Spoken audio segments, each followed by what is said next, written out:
I'm Marion. It's been a while since that fateful Christmas, but the memories still sting like a fresh wound. I'm sitting here in my new home in Washington State, looking at my daughter Lily taking her first steps, and it all comes rushing back.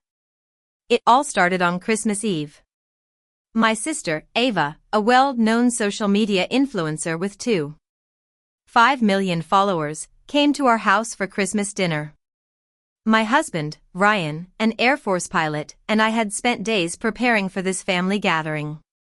I wanted this to be Lily's first Christmas in a warm, loving family environment, free from the chaos of Ava's constant need for content.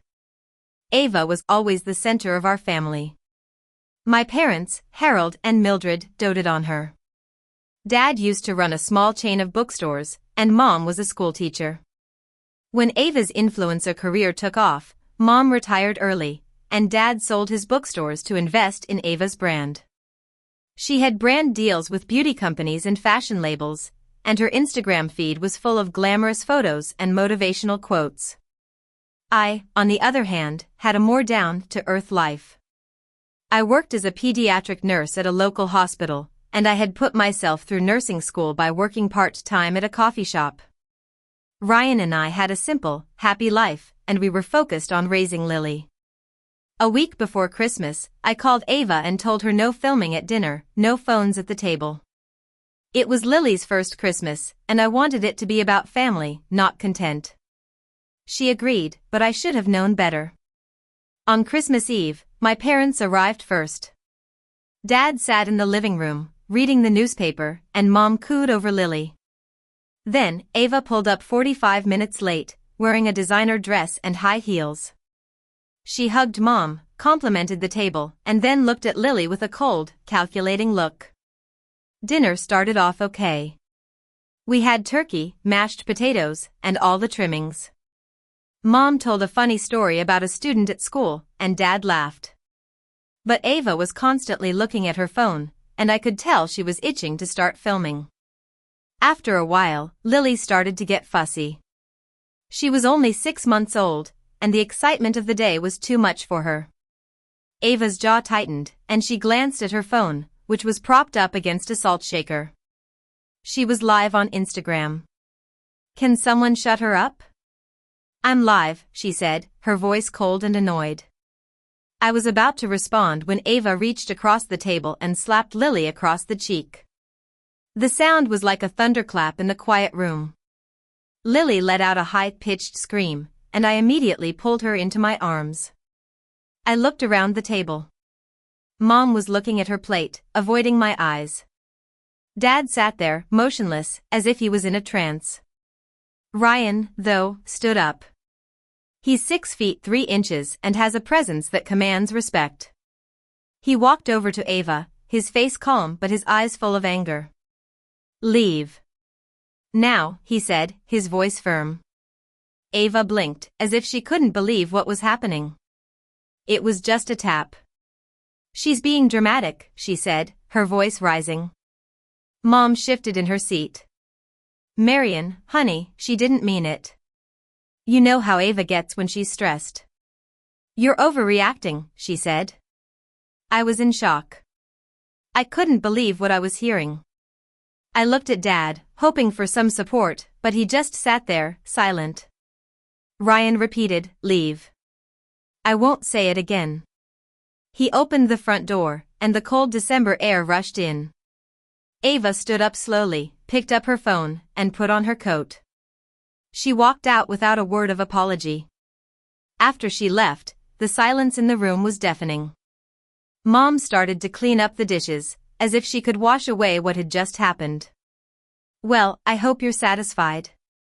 It's Christmas, Marion." She was stressed about a new brand deal, she said. I stared at her. "She hit Lily." "She hurt our daughter," I said. Mom replied, "It was a little tap. Babies are resilient. You're a nurse, you should know that." Dad got up, put on his coat, and said, "Your mother handles these things. I stay out of it." And they left. Ryan locked the door and sat down next to me on the couch. Lily had fallen asleep in my arms, her breathing finally even. I was in tears. The next few days were a blur. 3 days after Christmas, Mom called and told me I needed to apologize to Ava. She said Ava had been crying for days and was losing sponsors because of what had happened. I couldn't believe it. I decided to dig deeper. I called my aunt, Clara, Dad's sister. She had always been the honest one in the family. When I told her what had happened, she sighed and said, "This isn't the first time." She told me about an incident at a family reunion a few years ago. Ava was filming a video, and my cousin's son, Ethan, accidentally ran through the frame. Ava grabbed him by the arm and squeezed so hard that he had bruises. My parents had paid my cousin's family $6,000 to keep quiet. I was furious. I realized that my parents had been covering up Ava's behavior for years. I knew I had to do something. I went to my grandmother's old house. She had passed away 2 years ago, but I still had the key. In her attic, I found a box full of old letters and documents. There was a letter from my grandmother addressed to me. It said, "My dear Marion, if you're reading this, it means something has happened. Your sister has been a problem since she was a child. I've documented everything. I knew that one day, you would need the truth." Inside the box, there were school records from when Ava was 9 and had punched a classmate. There was also a medical receipt from when she had pushed another cousin down the stairs when she was 16. While I was at my grandmother's house, Ava posted a video on Instagram. She was crying, saying that I had banned her from Christmas because I was jealous of her success. The video went viral, and I started getting hate messages from her followers. Ava's publicist, Lisa, sent me an email saying that I needed to make a public statement apologizing for the misunderstanding. I ignored it. A few days later, Mom came to my house.